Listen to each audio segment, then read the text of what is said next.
First of all, thank you everyone for letting us come. It's a great blessing to me, Jamal and Adam, to come and speak to young high school Muslims whenever we can. And even specific to this school and this situation, it's a great blessing in general to be in one of the gardens of paradise. Muhammad ﷺ did say to his Sahaba that you can be in one of the gardens of paradise. And the Sahaba asked Muhammad ﷺ, "You mean while we're still alive?" He said, "Yeah, while you're still alive." And they said, "How can we be in one of the gardens of paradise?" He said, "By being with those who are halakul dhikr, those who are remembering Allah and remembering Muhammad ﷺ all the time, remembering Islam, remembering that they're Muslims." And this school is reflecting of that. And I've only been here, me and Adam and Jamal, for maybe 2 hours is our first time, and we can get that sense just from the few hours we've been here. And you're not going to get this from other places. And Muhammad ﷺ said, when you're going to be in one of these places, one of these halqa dhikr, one of these gardens of Jannah, he said, pick up a flower. Get some benefit. Don't waste your time. You're in a good place, get something good from it.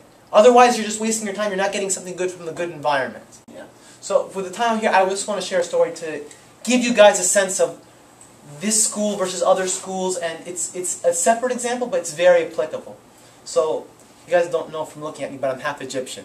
My mom's Egyptian, and I have a cousin, not a cousin, my cousin's cousin actually, and he lived in Egypt his entire life. His name's Murad. He's a good guy, and we used to communicate all the time, and he used to complain, about, oh, I want to come to America, I want to have a good time, I want to enjoy my youth, all this different stuff. And it went on for a long time until he graduated with an accounting degree in Egypt, and he couldn't come to America. Still couldn't get the visa, the green card, none of that. He couldn't come. So, you don't have work in Egypt, where do you go?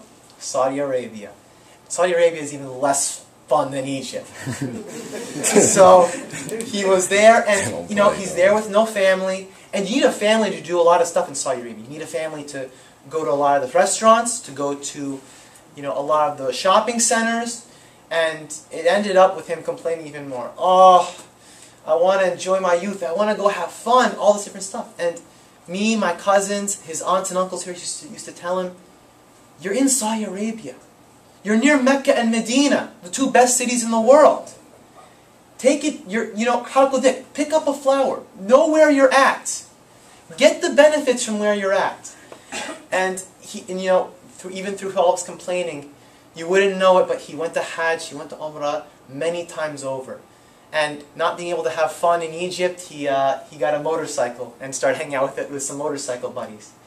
And you guys wouldn't know it by the way I'm telling the story, but last November I was sitting in my office with my friend Mundir. We were programming, and I got a call from my mom saying my cousin Murad died. My cousin Murad died. And the reason why I bring up this story and I tell you about Murad and build up this big story is because you guys need to understand that there's 2 stages in a Muslim's life. There's no third. 2 stages.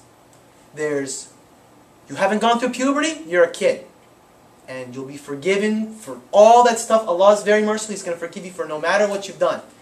And then, after that, you're in puberty, most of you. You guys have passed that stage. You guys are 12 or so. And you guys are adults. Adults.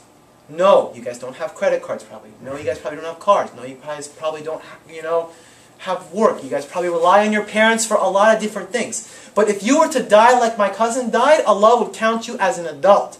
Meaning, here's your scale of good deeds, here's your scale of bad deeds. You are an adult.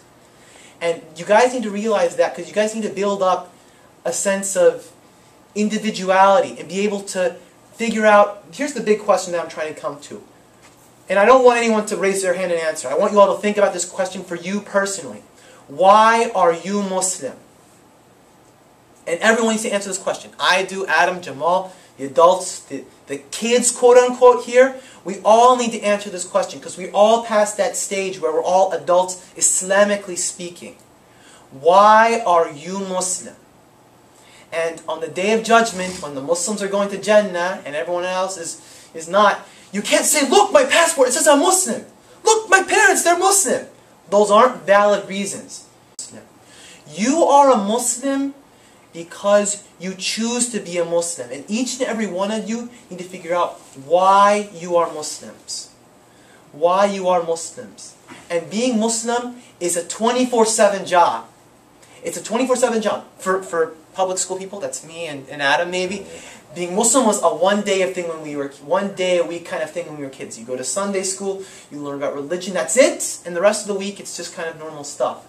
Until one day, it popped into our minds that no, Islam's an everyday thing and Islam is the most important thing to our life. We are Muslims before we're Americans, and we're Muslims before we're anything else. Okay? Muslim is our identity. What we're going to do on an every second, everyday basis, that is what it means for us to be a Muslim. To know that Allah gave us everything. He created us. Everything. Everyone stop 1 second. Take a deep breath. Allah is the one who's giving you that oxygen every second of every day. Allah is the one who gave you the water that you drink. 3 days tops. No one can survive without 3 days without water. No one can survive 5 minutes without oxygen. No one can't move for 1 second if their heart isn't beating, and Allah is keeping that heart beating more so for every second of your entire life. Say Alhamdulillah. Alhamdulillah.